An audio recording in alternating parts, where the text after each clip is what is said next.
इन्होंने कहा कि 17 महीने का अगर कार्यकाल देखा जाए तो तमाम नौकरियां आई, क्राइम रेट घट गया, और आप कह रहे हैं कि यहाँ बिहार में क्राइम रेट घट गया। क्राइम रेट तो जिस दिन से इनकी सरकार आती है उसी दिन से क्राइम रेट बढ़ जाता है, और ये जनता बहुत अच्छे से समझती है। इसका बहुत उदाहरण है, आप FIR रिपोर्ट देख लीजिए ना कि कितनी FIR दर्ज पहले होती थी, अब कितनी हो रही है। अब जंगल राज को किसी और के माथे पे मरना ये तो बिल्कुल ही मतलब गलत बात होगा। अब किसी भी जब बिहार की एक जनता से बात कर लीजिए, सच्चाई आपको मालूम पड़ जाएगी कि जंगल राज से किसको संबोधित किया जाता रहा है, और आज भी उसी नक्शे कदम पे उनके लड़के चल रहे हैं।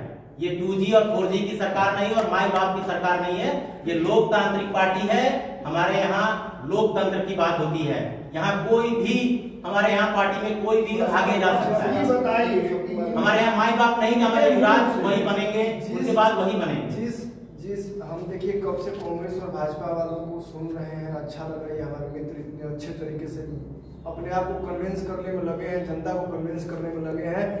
लेकिन हम जिस जंगल राज की बात ये भाजपा वाले कर रहे हैं आज के दिन में, आप ये भूल गए कि इसी जंगल राज के मुखिया नेतृत्वकर्ता नीतीश कुमार अभी विगत कुछ दिनों पहले छोड़ के अभी भाजपा में आए हैं, और उसी मुखिया के साथ इन लोगों ने पार्टी में गठबंधन करके और अपनी सरकार चला रहे हैं। आप कहां जंगल राज से परे हैं? आप कहां जंगल राज से परे हैं? नीतीश कुमार इसीलिए तो हमारे साथ आए क्योंकि तेजस्वी यादव उनको काम ही नहीं करने दे रहे। कहा है सदन में, कहा है कि ये आपको काम ही नहीं करने दे रहे, छोड़ गया। हमारी बात सुन लीजिए, जिस जंगल राज की बात कर रहे हैं उसी मुखिया के नेतृत्व में आप लड़ाई लड़ रहे हैं, और जनता जान चुकी है कि मुखिया नहीं, चोर है, ठगेर है नीतीश कुमार।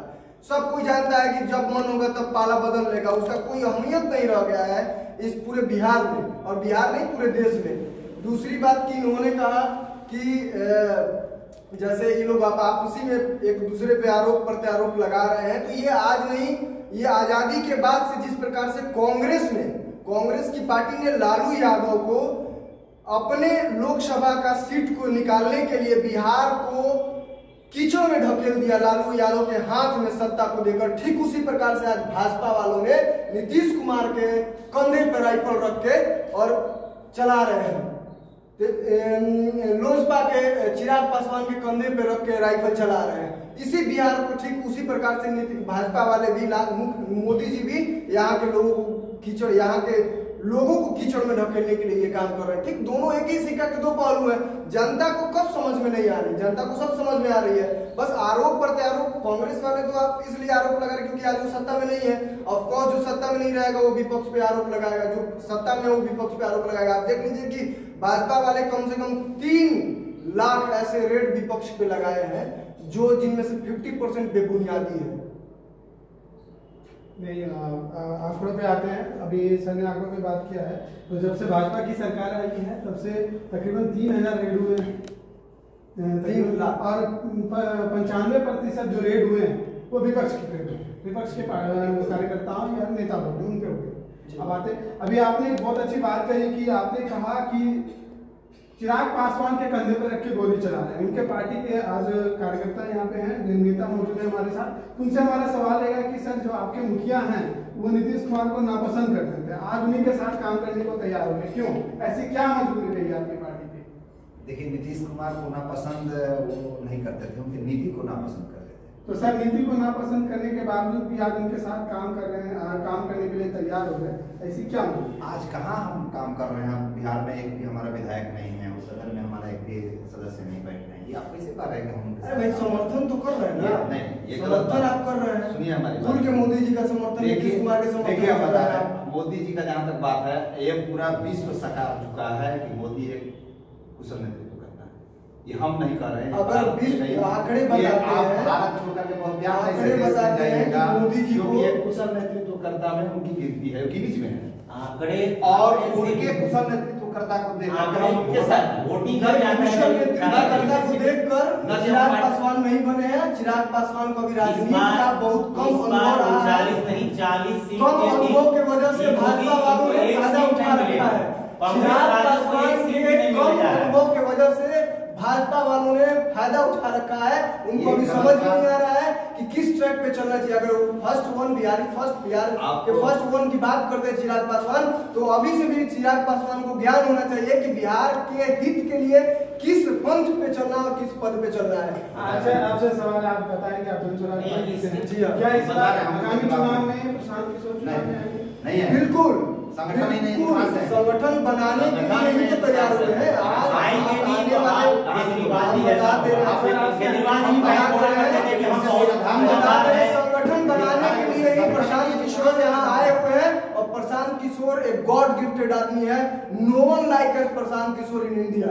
प्रशांत किशोर का अभी तक ऐसा कोई नहीं आया कि वो चुनाव में आए। बिल्कुल, प्रशांत आप कह रहे हैं कि वो चुनाव में नहीं। प्रशांत किशोर ने व्यक्तिगत तौर पर तो भी कहा है और सोशल मीडिया के सामने भी पब्लिकली भी बोला है कि आज नहीं तो कल हम आएंगे और विधानसभा हो सके तो विधानसभा के चुनाव की तैयारी में हम लगे और चुनाव कराएंगे। चुनाव में हमारी पार्टी खड़ा रहेगी और पार्टी बेसिस पे हम भी चुनाव लड़ेंगे और लड़ेंगे। उसमें से 90% उम्मीद है कि हम सीट निकाल के रखेंगे। तो प्रशांत किशोर का कहना है कि अगर नीतीश कुमार जी 20 सीटें ले आते हैं जी तो वो राजनीति बिल्कुल, वो अपने अनुभव के दम पे बोले। प्रशांत किशोर कोई ऐसा नहीं, वो राजनीति छोड़ देंगे। हाँ, ये अपने अनुभव के। उन्होंने पिछले बार बंगाल में जो ये भाजपा वाले और ये मोदी मीडिया वालों ने जो इतिहास वो अपना एक माहौल क्रिएट किया था कि बीजेपी 300 पार 400 पार प्रशांत किशोर ने लिख दिया था। अरे सर, ऐसे ही बोलते बोलते उम्र गुजर गई। आइए सामने दिख जाएगा कि प्रशांत किशोर कौन है। आने वाले समय में उसी समय बंगाल में जब मोदी मीडिया ने ये क्रिएट किया 300 पार बंगाल में 300 पार मोदी जी के चरणों में देने वाली है। सुन लीजिए कंप्लीट कर लीजिए। बंगाल में जिस प्रकार से मोदी मीडिया ने ये कह रखा था 300 पार प्रशांत किशोर बोले थे कि अगर बीजेपी को डबल डिजिट से पार करने दिया तो राजनीति छोड़ देंगे। एक बात आप समझिए, ये गट्स होता है। लोकसभा चुनाव में ना कोई प्रशांत किशोर मुद्दा है, ना कोई चिराग पासवान मुद्दा है, ना नीतीश कुमार मुद्दा है। मुद्दा बीजेपी है।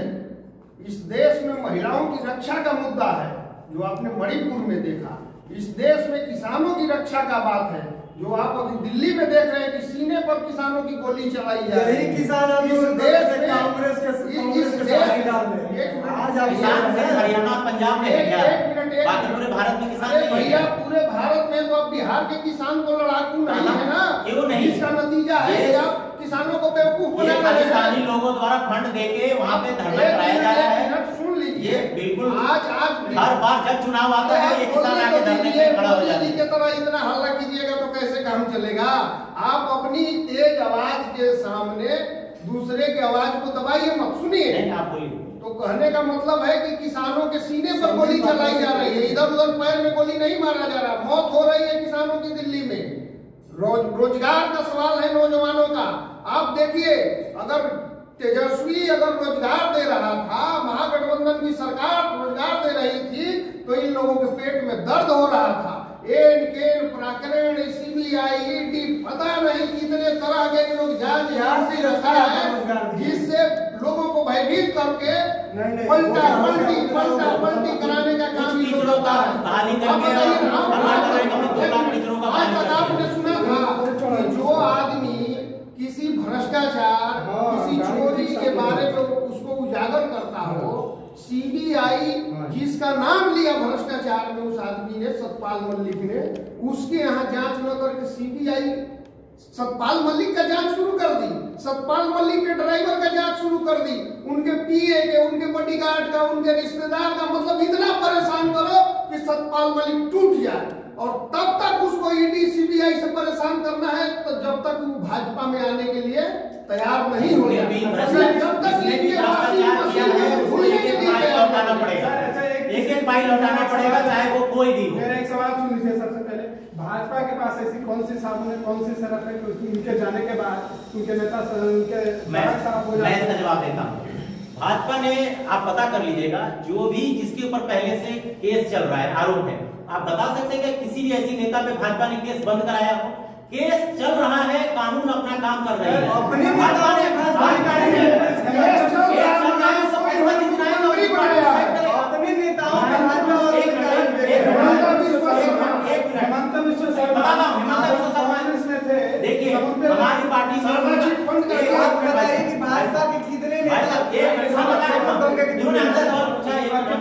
हमारे को जवाब दे दीजिए। हम कह रहे हैं हेमंता विश्व शर्मा यही कांग्रेस में थे तो काम नहीं कर पा रहे थे, आज वही हेमंता विश्व शर्मा हमारे फायर ब्रांड नेता बने हुए। क्यों?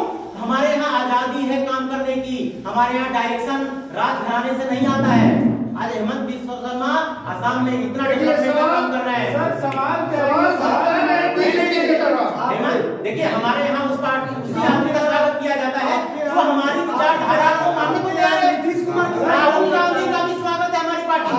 राहुल गांधी हमारी विचारधारा को अगर मानने लगेंगे तो हम उनका भी स्वागत करेंगे और हमारी पार्टी एक सवाल आपसे ये सवाल था कि क्या आपकी पार्टी में जाने के बाद हमने जवाब दिया ना कि केस चल रहा है, अगर सही निकलेगा जिस दिन फैसला आएगा उस दिन पार्टी डिसाइड करेगी। जब तक साबित नहीं होगा हम कैसे अजीत पवार जमानत क्यों नहीं मिल रहा? उनके मुख्यमंत्री कहते थे कि मैं ऐसी राजनीति करूंगा, मैं बंगला नहीं लूंगा, कार नहीं लूंगा, मैं ये करूंगा। कोई ऐसा सबसे भ्रष्ट अगर कोई मुख्यमंत्री है तो अरविंद केजरीवाल है, जो आज लोगों को दिल्ली के लोगों को बेवकूफ बना के शासन में आया। पेट्रोल बॉन्ड को सुप्रीम कोर्ट ने असंवैधानिक करार दे दिया। इनके रिटर्निंग अफसर को सजा भुगतने के लिए तैयार रहने को कह दिया कि तैयार रहो, अगला तुम्हारा क्या हश्र होगा देखो। ये सुप्रीम कोर्ट के चीफ जस्टिस का बयान है। इनके यहाँ हेमंत विश्व शर्मा सीएम बन गए, चिट फंड घोटाला के आरोपी। इनके यहाँ 40,000 करोड़ के इरिगेशन घोटाला के आरोपी सीएम बन गया। इनके यहाँ न्याय है, न्याय की प्रगति देखिए। मोदी ने 33% आरक्षण दिया, मोदी जी ने आज तक किसी ने दिखाया? मोदी जी ने महिला शक्ति को मजबूत किया है। आज 33% आरक्षण देके महिला को मजबूत करने का काम मोदी जी ने किया है। इनको बंगाल नजर नहीं आता है। मुद्दा जहाँ देखिए आज हिंदू महिलाओं के साथ क्या किया जा रहा है, मुद्दा और वहाँ जाने तक नहीं दिया जा रहा है। वैसे लोगों के साथ गठबंधन करते हैं, ममता दीदी के साथ भाई सब सभी जगह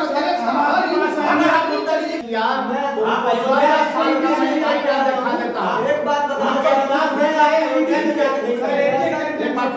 बात बताने चलो, जैसा इन्होंने ईडी सीबीआई का दुरुपयोग का सवाल उठाया, इन्होंने जैसा उठाया हम करेंगे फिर से बात और सारे मुद्दे पे बात